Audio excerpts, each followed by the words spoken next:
tonalidade azul, letras nas cores azul, amarelo, verde, vermelho, formando a palavra ETEPAC. Pessoas em vários ambientes de trabalho. Fundo azul, ao centro, ETE, Escola Técnica Estadual, professor Antônio Carlos Gomes da Costa.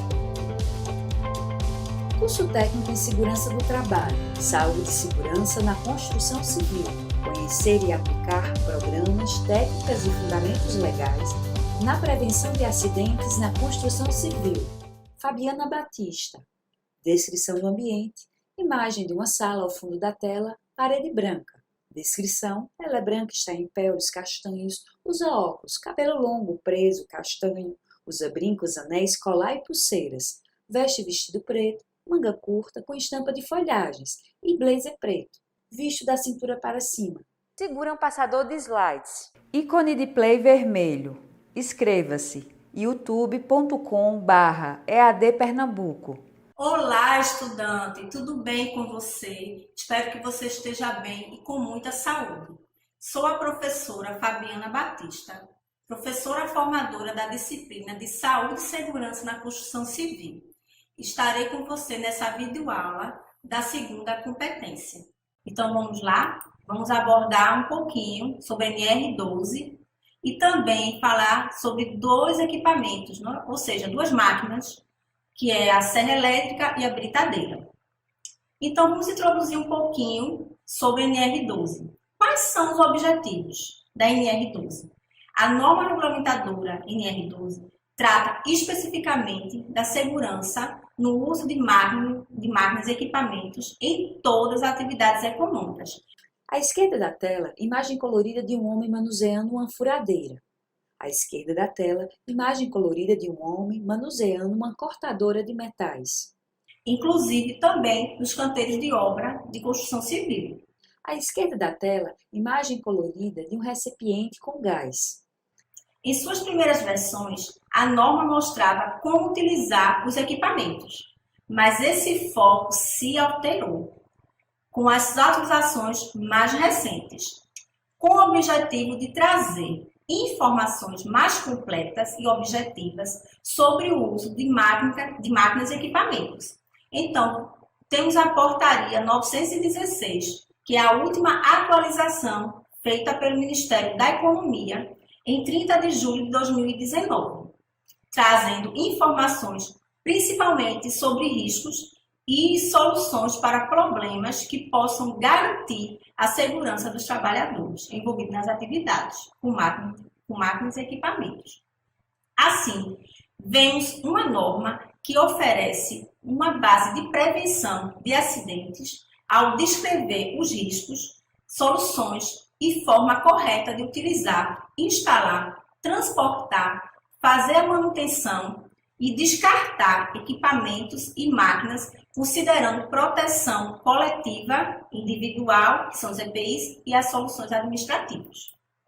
Então, quais os riscos que máquinas e equipamentos oferecem numa obra? Existem diversos riscos no manuseio de máquinas e equipamentos no canteiro de obras, mas por mais incrível que possa parecer, a maioria dos acidentes acontece por falta de comunicação. É bem verdade.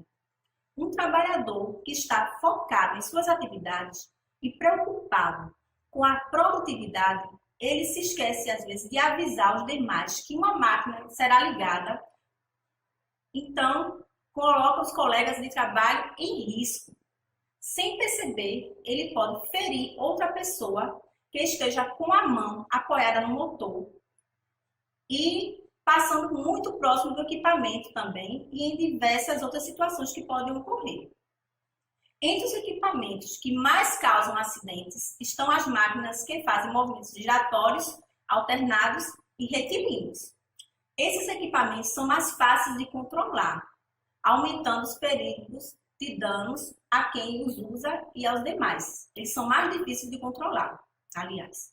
Então, o que acontece quando a NR12 não é cumprida? A punição pelo não cumprimento das normas pode vir em forma de notificações recomendatórias com novos prazos para que as normas sejam cumpridas. multas, até a paralisação da obra. É importante destacar que as multas têm custo alto para os empregadores.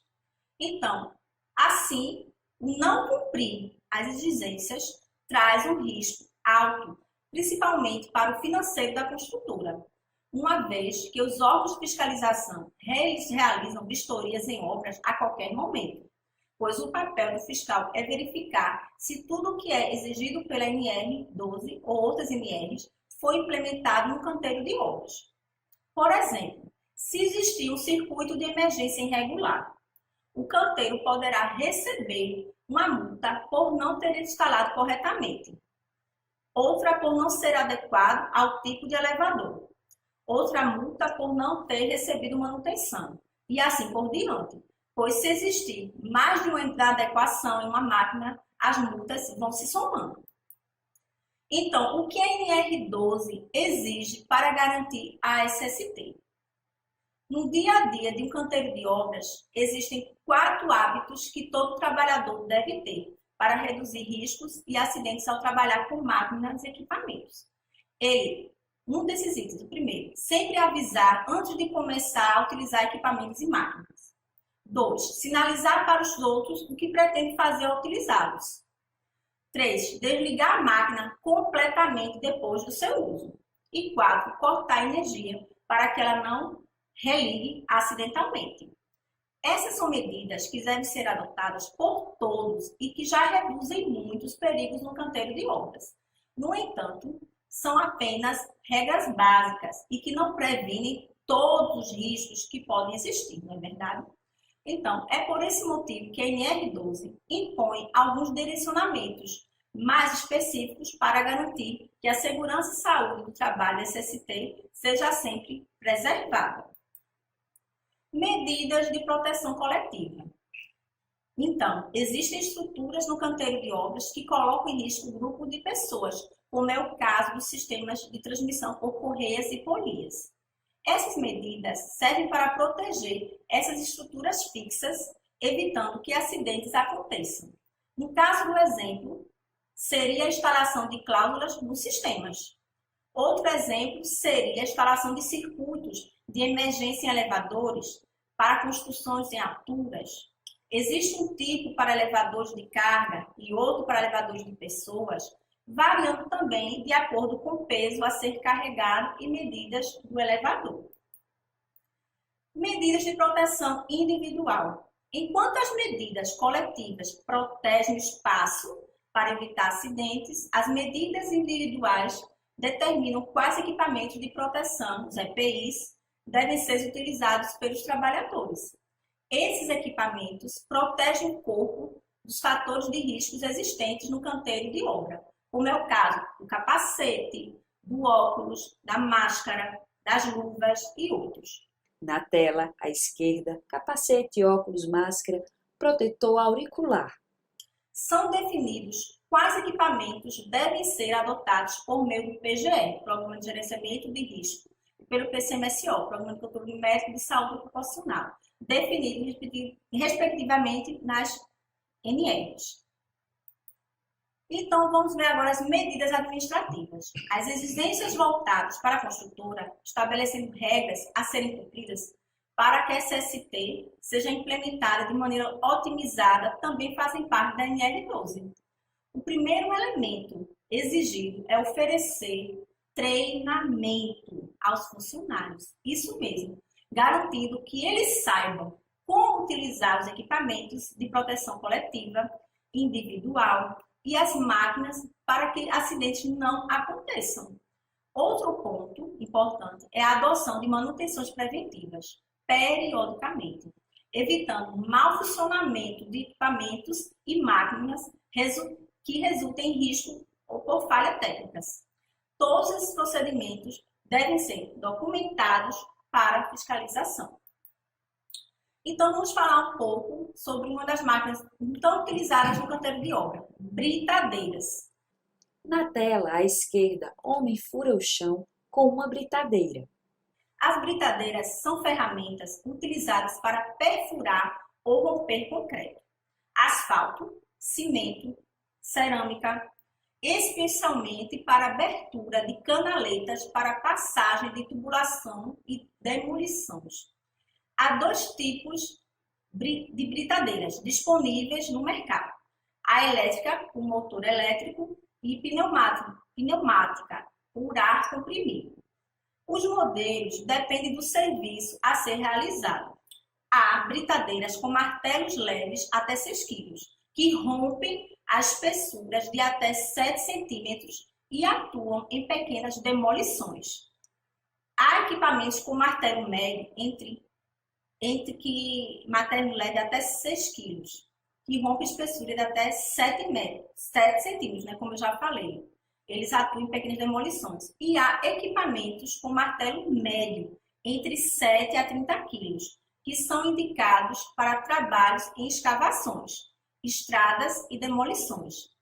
As britadeiras com martelo pesado são mais de 30 kg. Então, são essas ideais para longos períodos de funcionamento e velocidade maior, rompendo espessuras de até 15 centímetros. Vamos agora falar um pouquinho dos riscos relacionados com a operação de britadeira. Os principais riscos em relação à utilização da britadeira são a exposição às vibrações e ao ruído que fazem parte do processo. Então, vamos falar agora um pouco do ruído. Para tempo de exposição de 8 horas, o limite de tolerância para ruído é de 85 decibéis. A britadeira emite ruído cerca de 100 dB, que limita o tempo de exposição em 1 hora, caso não sejam utilizados equipamentos de proteção adequados. Vibração, o outro risco que ela oferece. Em relação à vibração, as consequências para o corpo dependem de 4 fatores: pontos de aplicação, frequência de oscilações, aceleração e duração de execução. Então, as britadeiras provocam as chamadas vibrações localizadas, atingindo mãos, braços e ombros. E quanto mais baixa a frequência de 1 a 100 Hz, mais prejudicial ela se torna. Nessa faixa, ocorre ressonância em todo o corpo, podendo provocar dores abdominais e torácicas, náuseas, perda de equilíbrio, alteração da respiração e contrações musculares. Então, em longo prazo, os problemas podem se agravar ainda mais. Então, vamos continuar vendo alguns riscos relacionados. Uma das mais graves doenças que ela causa, a britadeira, é a chamada síndrome de Raynaud, uma síndrome da mão branca. A exposição contínua às vibrações, como na utilização de britadeira, sem respeitar o limite ou sem utilizar as luvas adequadas, causa a obstrução dos vasos e artérias, impedindo a irrigação sanguínea desses tecidos, causando a perda da capacidade de manipulação e o tato dos dedos. A doença dá os primeiros sinais através do formigamento e adormecimento leve, branqueamento nas pontas dos dedos e frio quente nas mãos. Vai evoluindo para branqueamento mais duradouro, perda do tato, a pessoa começa a perder o tato e da sensibilidade à temperatura, além da perda da destreza. Um dos últimos estágios dessa doença é a necrose nas pontas dos dedos. Vamos falar agora um pouquinho sobre procedimentos de segurança na operação com a britadeira. Os procedimentos para operação segura da britadeira são: não segure o equipamento com força maior do que a necessária. Evite equipamento que o coloque em contato direto com a pele. Massageie os dedos nos períodos de pausa. Mantenha o equipamento com a manutenção em dia, isso é muito importante. Mantenha o equipamento afiado para facilitar o corte e diminuir a força aplicada no operador. Intercale outras atividades com a utilização da britadeira. Isso diminuirá impactos da vibração. Utilize sempre os equipamentos de segurança, os EPIs, especialmente as luvas antivibratórias. Vamos continuar com os EPIs na operação com britadeira. Quais os EPIs? O operador de britadeira deve obrigatoriamente fazer uso de equipamento de proteção individual, por estar exposto às vibrações e aos ruídos. Os equipamentos exigidos são capacete de segurança, para evitar ferimentos ocasionados por quedas ou impactos de objetos, máscara que evita aspirar poeira, protetor auricular devido à exposição por longos períodos e ruídos, que podem gerar lesões temporárias ou permanentes à audição.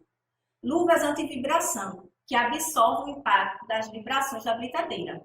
De acordo com a ISO 10.819 de 96, as luvas de proteção devem ter na região dos dedos as mesmas propriedades que a região da palma da mão. Vamos agora falar um pouquinho da máquina serra circular. A serra circular é um equipamento que possui um disco ou uma lâmina de metal utilizado para cortar madeira ou outros materiais, onde a lâmina é uma parte afiada cortante, que é capaz de causar lesões cortantes sérias se não manuseada com cuidado e atenção. A utilização da serra circular em bancada em obras é bastante comum, sendo um equipamento que possui inúmeras histórias de acidentes de trabalho com ela. Porém, é possível minimizar os riscos de acidentes com o uso de procedimentos de segurança adequados. Vamos dizer agora os riscos relacionados com a operação da serra circular. Antes de qualquer coisa, é necessário identificar os possíveis riscos na utilização ou operação da serra circular em bancada, como exemplos que vamos dar agora. Temos choques elétricos, muito comum, cortes e amputações, pancadas nos objetos, abrasões e entalamentos na máquina, ruído ambiental e projeção de partículas e de poeiras. O procedimento operacional. Para fazer o uso da serra circular, é importante estar atento a alguns procedimentos que irão garantir a qualidade do trabalho e a segurança ao manusear a serra elétrica. Vamos para o primeiro. As mãos devem ser mantidas fora da linha de corte com uma área de segurança de 15 centímetros perimetral à serra circular. Nas operações de corte de madeira, devem ser utilizados dispositivos para empurrar um guia de alinhamento e um guia de alinhamento. Outro, é proibida a retirada da capa de proteção, a coifa, devido a pouca distância entre a serra e a guia de alinhamento e deve-se parar totalmente a máquina antes de ajustar a lâmina ou guia e desconectá-la da rede elétrica antes de trocar a lâmpada. A lâmina. Continuando nos procedimentos, utilizar sempre uma escova ou outro instrumento para limpar a serragem e os pedaços que sobraram das madeiras serradas, desde que a máquina atenda ao item anterior. Outro item, peças longas de madeira deverão ser cortadas utilizando um segundo trabalhador para remover as peças cortadas. Neste caso, a mesa deve ser estendida de tal forma que a distância entre o bordo traseiro da mesa e a lâmina da serra seja superior a 1,20 m. O cutelo divisor atua como uma cunha, impedindo que as partes da peça que está sendo serrada se fechem sobre o disco. Então, as máquinas que produzem serragem devem ser equipadas com caixa coletora de serragem. Continuando os procedimentos, o assistente deve se manter sempre no bordo traseiro da mesa, longe da serra. Isso é importantíssimo. Embora o cutelo divisor diminua o risco de acidente, mas não o elimina. Outro item, a serra deve dispor de vários tipos de mecanismos de proteção, pois não há nenhum mecanismo sozinho que possa servir para todas as funções que as serras podem desempenhar. Outro item, as lâmpadas de iluminação de carpintaria devem estar protegidas por impactos provenientes de projeção de partículas. E a carpintaria também deve ter pisos resistentes, nivelados e antiderrapantes, cobertura capaz de proteger os trabalhadores contra quedas de materiais e intempéries. Continuando os procedimentos, a capa de proteção à coifa, bem como o cutelo divisor, devem inclinar-se com a serra, impedindo que a proteção toque a serra.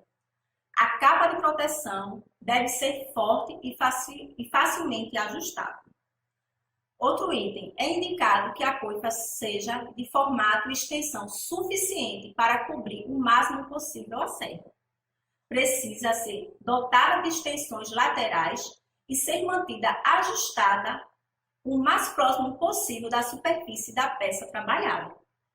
E é obrigatória a identificação dos operadores por meio de termo de responsabilidade colocado em local visível com foto dos operadores habilitados. Vamos agora falar sobre os usos dos EPIs na operação de serra circular de bancada. Além de serem tomadas medidas operacionais de segurança necessárias, é de extrema importância o uso de equipamentos de proteção individual, conhecido popularmente como EPI, como você já sabe. Quanto à proteção do operador, é obrigatório que a utilização de óculos de proteção, protetor facial, luva, avental, respirador PFF1, protetor ocular tipo concha. Lembrando sempre da importância do treinamento para o uso dos EPIs e da obrigatoriedade de sua utilização por meio de fichas de equipamentos de proteção individual, ordem de serviços, cartazes de sinalização e procedimentos e advertência. Vamos dizer agora as condições gerais para a utilização da serra circular em bancada.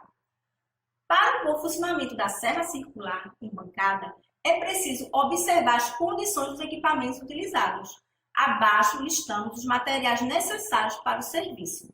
Mesa estável com fechamento de suas faces inferiores, anterior, posterior. Pode ser feita de madeira, material metálico ou outro material que possua resistência equivalente, sem irregularidades e com dimensionamento necessário para a execução correta das tarefas. A carcaça do motor deve ser bem aterrada, deve estar aterrada, bem aterrada mesmo. O disco precisa ser mantido bem afiado e travado. Quando possui trincas, dentes quebrados ou empenados, é necessário logo a sua substituição. Vamos agora para as condições gerais para a utilização da serra circular. Continuando. As transmissões de força mecânica devem estar protegidas obrigatoriamente por anteparos fixos e resistentes, não podendo ser removidos em hipótese alguma durante a execução dos trabalhos. A área de segurança deve ser devidamente marcada, sendo ela de 15 centímetros perimetral da serra circular. Outro item, ser provida de coifa protetora do disco e cotelo divisor, com identificação do fabricante e ainda coletor de serragem. É indicado também colocar foto do operador responsável para que seja feita sua localização, caso seja necessário. Agora vamos falar um pouquinho sobre proteção contra incêndio. Entre as medidas, vamos destacar locais específicos para armazenagem e transporte da serragem e amparos das madeiras, assim como a limpeza das mesmas no ambiente de trabalho. É expressamente proibido fumar em local de trabalho. Deve também ser eliminado todos os focos de combustão. E também cuidado com a manutenção adequada das máquinas para evitar situações de aquecimento desnecessário de parte das mesmas, com os rolamentos. E, além disso, deve ser instalados extintores de incêndio em lugares de fácil acesso e próximo à serra, caso seu uso seja necessário. Então, gente, vamos com isso, estimado estudante, finalizamos a nossa videoaula sobre a importância da NR12 no canteiro de obras e os dois exemplos de máquinas e equipamentos mais comuns nesse tipo de atividade, que merecem toda a nossa atenção, que é a britadeira e a serra circular, na prevenção de acidentes do trabalho. Espero que você tenha aprendido muito sobre estes assuntos e caso tenha alguma dúvida, você pode utilizar os canais de comunicação, que são os fóruns e chats, para postar as possíveis dúvidas surgidas. Então, bons estudos e sucesso na caminhada. Fiquem bem e com saúde. Tela vermelha com ícone de play. Inscreva-se. Ative as notificações. Fundo azul, ao centro, ETE, Escola Técnica Estadual, professor Antônio Carlos Gomes da Costa. Coordenação Executiva, George Bento Catunda, Manuel Vanderlei dos Santos Neto, Renata Marques de Otero. Coordenação Geral, Maria de Araújo Medeiros Souza, Maria de Lourdes Cordeiro Marques. Brasão do Governo do Estado de Pernambuco, 1710, 1817, 1824, 1889.